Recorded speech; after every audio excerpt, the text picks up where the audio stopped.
Back,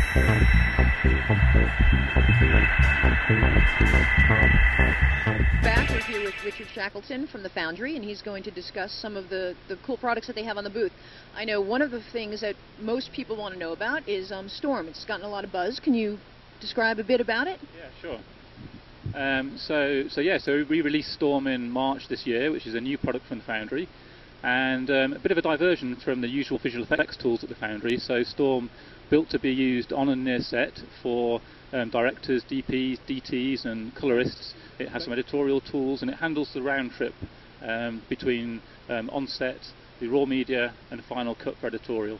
So initially version 1 for Red, so focusing on the Red product and the R3D workflow. But news at the show is that later this year there'll be a 1.1 version of Storm that includes QuickTime support for DLSR workflows and also including ARRI ProRes workflows. So we're expanding the range of cameras that Storm will work with and the range of workflows that it will be useful for people to do. Fantastic. Okay. I was going to ask, Storm, does it actually do any transcoding, or is it just for viewing content that's shot on set? I know that that comes to be a question when you're looking at editorial down the road. Yeah, so Storm, it works with the raw footage for viewing on set and for reviewing, but it also transcodes, so you can transcode out to ProRes for Final Cut workflows, and we're working on transcoding out to DNX HD for Avid-based workflows. So it will transcode for offline editorial. The tagging in Storm you can use to organize shots, and we send the bin structures and the tag structures across to the editorial too, and then when you reconform from the editorial timeline back into Storm's multi-track timeline, then we relink to the original R3D sources. We have a question from someone asking about stability. So if you want to address that, I don't know if he's got a problem with it or if he just wants to know, are you guys taking some more steps in 1.1 to increase that? So it's a 1.0 product. I know that there have been a few issues, and we're continuing addressing that. So 1.0 V2 has just been released, and if you're having problems out there, do get in touch because we're working on it. Okay, do you want to talk about one of the newer products, Katana, and maybe describe how you guys got the product and how it's being developed? So Katana was a tool developed at Sony Pictures Imageworks for look development and lighting in their asset-based pipeline, and it goes back to 2004, and they put a lot of development in there. And really it answers the question of how do you manage the increasing complexity of 3D assets in a pipeline, and how do you do look development, lighting, how do you scale, and how do you share setups between shots and scenes. So the Foundry took on commercial development of Katana last year, and the first release will be in September this year. And that first release is aimed at the largest studios that already have pipelines in place.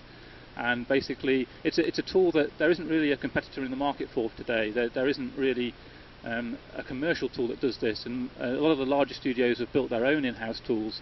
So this is a way of bringing a commercial product into that space, reducing the need for in-house development, but also allowing standards moving forward. So the ability to have artists that can be hired and cross-trained, and also the ability to share assets between studios for outsourcing work. So a very exciting product. We're demonstrating on the stand here at the Foundry for the first time in public, and yeah, looking forward to that release later in the year. Fantastic.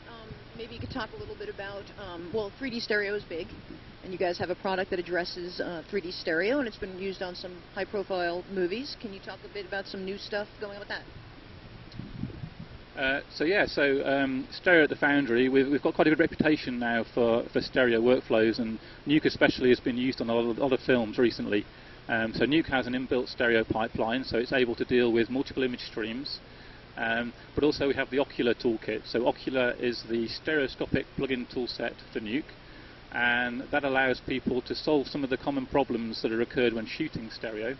So in camera rigs using mirrors or with mismatched lenses, a lot of the common issues about image alignment, balancing of colours between images, and how you deal with those issues in post, Ocular helps to solve.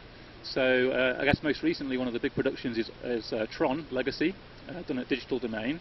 So they were a heavy user of Ocular on that show, And it was an example of the Foundry working very closely with a customer, because they broke Ocular, basically. Ocular's always been a developing tool, and they came up with new shots. They had a lot of issues to do with differences in reflections between the left eye and the right eye. Tron based around a lot of shiny suits, filmed in black, shiny environments.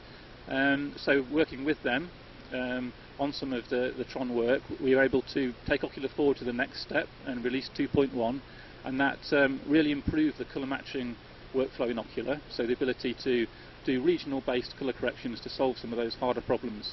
So in the stereoscopic world, I think Nuke and Ocular now has got quite a good reputation for doing work. And then in the stereo conversion space, I think I'd probably say that there are lots of different ways of achieving that work, depending on what level of work you're trying to do and the budgets involved.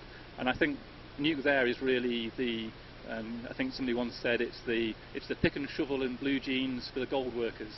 So it's the tools that they can apply to go and get the work done. And we have a very flexible pipeline that allows them to do 2D based displacement, or allows them to work in a 3D environment with virtual cameras and do more of a real world model with 3D displacement. So we have many customers doing stereo conversion work in Nuke, using the base tools and then each adding their own unique special tools on top to hone their workflows to the best way for doing stereo conversion efficiently to the level of quality that they need. I just wanted to ask about Mari, which I know you guys introduced last year. Are there new updates this year that you could discuss as well? Yeah, so Mari we showed last year, announced last year. So Mari is the 3D texture painting software that was originally developed at Weta Digital for use on Avatar. And so at the show this year we're showing new updates to Mari. Mari is now available on Windows and Linux. And interestingly, at the show this year we're showing displacement preview, which that takes advantage of the latest generation of NVIDIA graphics cards and actually does a real-time preview of displacement in the painting environment, which is really cool because that allows you to paint textures while seeing in real time how it's going to look when it's rendered. So often if there's a lot of displacement on the surface of a model, then how that looks after rendering with displacement is different than painting flat textures. So doing that in OpenGL on the graphics card is a great step forward. And also we're introducing PTEX workflow in Mari, which is demonstrated here at the show.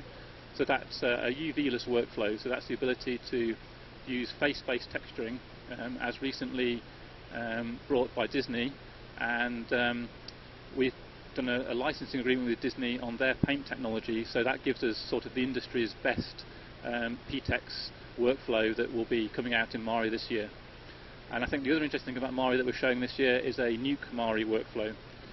So we've looked at the projection work that people are doing in Nuke for set extensions and projection-based texturing, and coupled that with Mari, so there's a really nice and easy one-step switch between moving from the Nuke environment into the Mari environment, and that allows Nuke artists to use Mari's raster-based painting tools to solve some of the common problems like seaming and stretching and infilling, and basically go back to Nuke in a very easy round trip. So that really takes a lot of the pain away from some of the more challenging fix-ups that need to be done in some of the heavier Nuke virtual matte painting and projection environments. We have one more minute, Mark. Thank you. You had mentioned, we were speaking earlier, that the perception about the Foundry being associated with high-end film work and how that might change a little bit this year with some of your products onto more of a commercial scenario. Can you talk a little bit about how that would happen? Yeah, sure. So I think that a lot of that is based around the demand for more VFX in commercials, but also people looking at Nuke especially and seeing how Nuke can work in a commercials environment, and how the flexibility of Nuke and the scalability and its ability to meet the demands of some of the new VFX alongside some of the more traditional commercials tools is really adding benefit and efficiencies and new cost effectiveness to some of the commercials environments. And we see it happening with Mari too in terms of the paint in commercials environments. So I think that's a kind of a new strand for the Foundry, and also in broadcast. So We've seen some great uptake with Nuke in broadcast for doing a new level of visual effects in short turnaround, episodic broadcast work, where some of the strengths from the Nuke toolset in terms of scripting and building macros for doing reproducible steps have allowed people to, in a broadcast environment, get through hundreds of shots per episode as opposed to lesser visual effects. So that's great for us because we see a lot of growth in that market.